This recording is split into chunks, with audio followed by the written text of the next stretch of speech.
Hello students, welcome to my channel Medical with Nursing Officer, and today's topic is dissociative disorder in psychiatry. So dissociative disorder in psychiatry we will discuss today, its type, causes, diagnosis, treatment and clinical features. आगे बढ़ने से पहले अगर आपने channel को subscribe नहीं किया तो चैनल को सब्सक्राइब कर ले और वीडियो को पूरा देखें। सो व्हाट इज डिसोसिएशन, ठीक है। तो डिसोसिएशन क्या होता है कि dissociation is a mechanism that allow our mind to separate certain memories from conscious awareness, है ना। डिसोसिएशन वर्ड से पता चल रहा होगा कि डिसोसिएशन क्या होता है, एक ऐसा मैकेनिज्म होता है जो कि हमारे माइंड को किसी भी ऐसे मेमोरी से सेपरेट करने में हेल्प करता है जो कि हम नहीं, मतलब इसमें इन्वॉल्व नहीं होना चाहते हैं ना, कॉन्शियस अवेयरनेस में। कॉन्शियसली हम उसमें अवेयर नहीं होना चाहते तो हम उसे डिसोसिएट होना स्टार्ट कर देते हैं।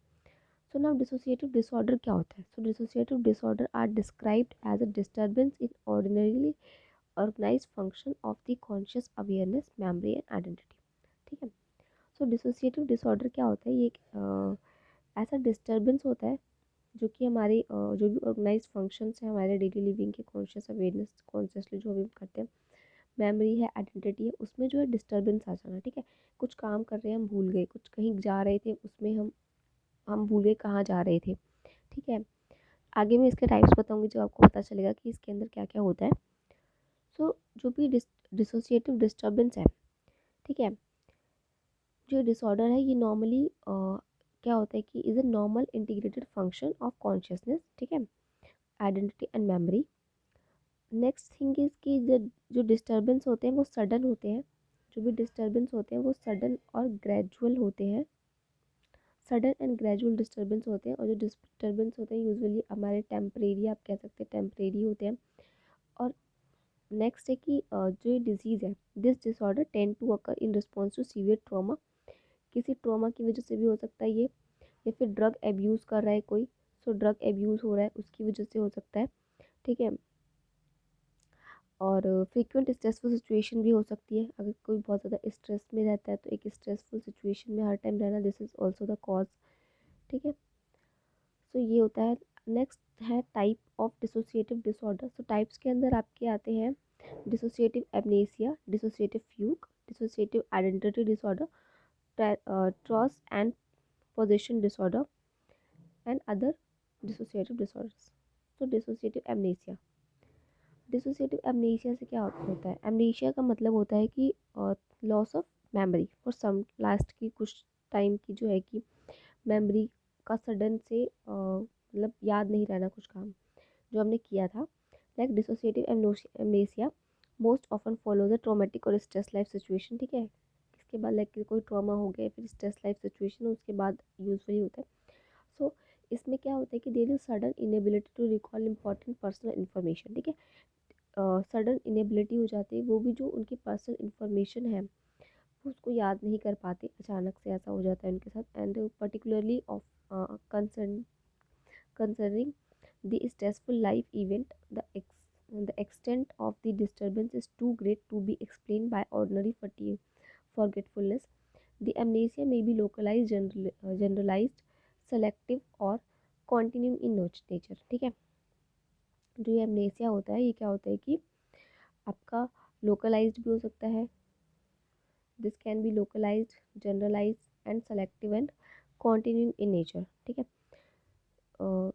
जो भी डिस्टर्बेंस होती है ये जो इंसान है वो एक्सप्लेन नहीं कर पाता कि वो कहाँ पे जा रहा है, लाइक उसको पास्ट की कुछ चीज़ें उसको याद नहीं रहेंगी जो उसने किया है, या फिर है ना यहाँ पे जैसे कि लिखा हुआ है कि there is sudden inability to recall important personal information, ठीक है।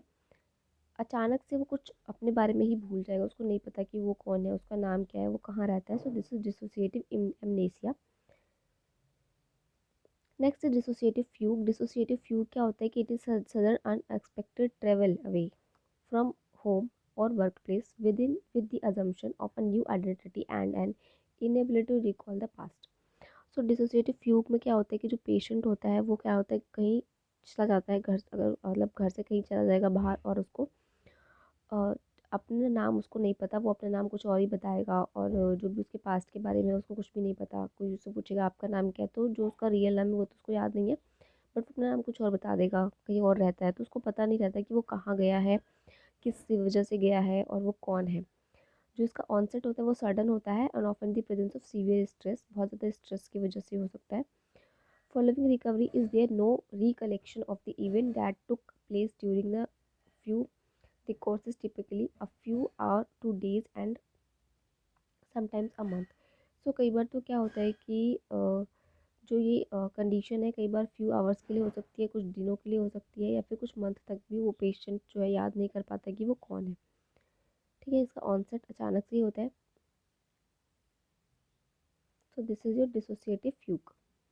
Next is dissociative identity disorder on multiple personality disorder. ठीक है, this is not on, this or. So multiple personality disorder आपने सुना होगा।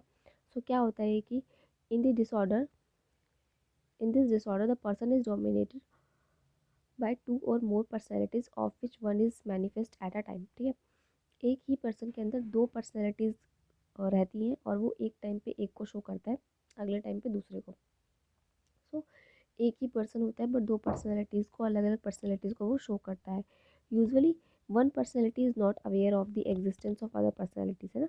जो उसकी पहली पर्सनैलिटी उसके अंदर है उसको पता नहीं होता, पेशेंट को नहीं पता होता कि वो ऐसा कर रहा है। Each personality has full range of higher mental function. हर जो भी उसकी दोनों पर्सनैलिटीज़ है, दोनों higher mental function and perform complex behaviour pattern को शो करती हैं। साथ ही दोनों जो भी वो पर्सनैलिटी को शो करता है, दोनों full of motor activity, mental activity सब करती हैं।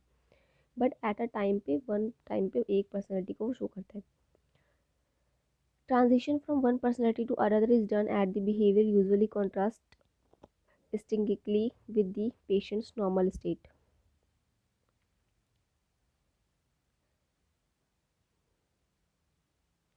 ठीक है, जो भी ट्रांजिशन होता है वो एक पर्सनैलिटी से from one personality to another personality वो अचानक ही होता है एंड जो उसका बिहेवियर होता है usually contrast strongly with the patient's normal state. So multiple personality disorder कई बार आपने मूवीज़ में भी देखा होगा कि जो एक पेशेंट होता है वो कई सारी पर्सनैलिटीज़ को शो करता है। ठीक है, तो एक टाइम पे वो एक पर्सनैलिटी को शो करेगा बट अचानक से क्या होता है, सडनली वो दूसरी पर्सनैलिटी उसके अंदर उसको शो करना स्टार्ट करता है, उसके पैटर्न को शो करना स्टार्ट करता है। बहुत ही अच्छी मूवी दैट इज़ अपरिचित है, अगर आपने देखी होगी तो वो इसका बहुत बढ़िया एक एग्जाम्पल है मल्टीपल पर्सनैलिटी डिसऑर्डर का। Next is trance and possession disorder. So trance and possession disorder क्या होता है कि this disorder is very common in India. ठीक है, very common in India. India में क्यों कॉमन है अभी आपको आगे पता चल जाएगा जब आगे पढ़ेंगे इसे। It is characterise by a temporary loss of both the sense of personal identity and full awareness of the person surrounding.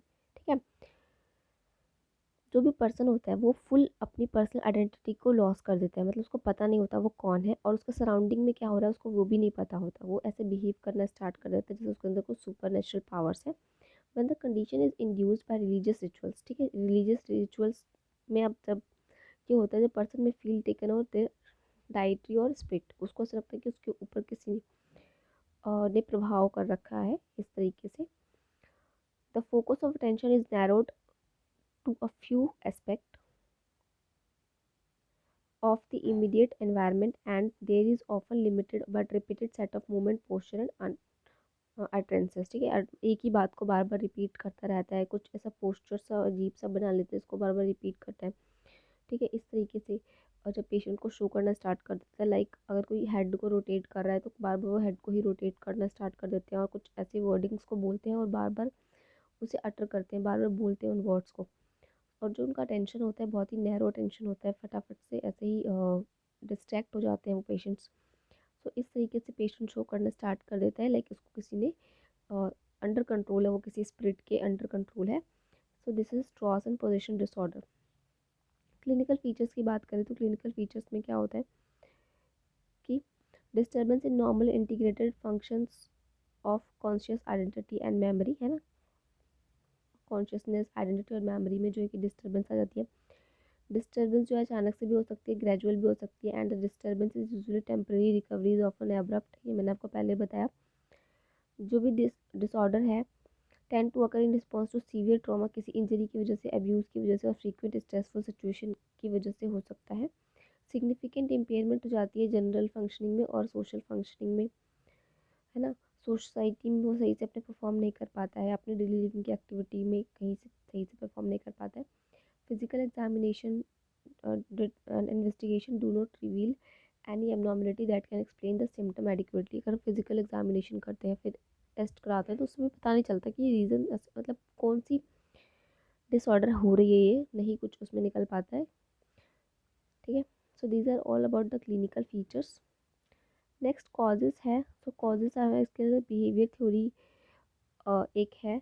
इसके अकॉर्डिंग क्या है कि the symptom are learnt from the surrounding environment। These symptoms bring on psychological relief by avoidance of stress। Stress को avoid करने के लिए इंसान क्या करता है, अपने सराउंडिंग से सीख लेता है कुछ ऐसी चीज़ों को, फिर उन्हें परफॉर्म करना स्टार्ट कर देता है, उन्हें अपने बिहेवियर एक्टिविटी में लाना स्टार्ट कर देता है। So this is the behaviour theory. Diagnose कैसे करते हैं, rule of physical disorder and substance abuse. Rule out of physical disorder and substance abuse. Standard test करते हैं हम, तो कराते हैं जैसे कि the dissociative experience scale and associated disorder interview schedule to demonstrate the presence of dissociation।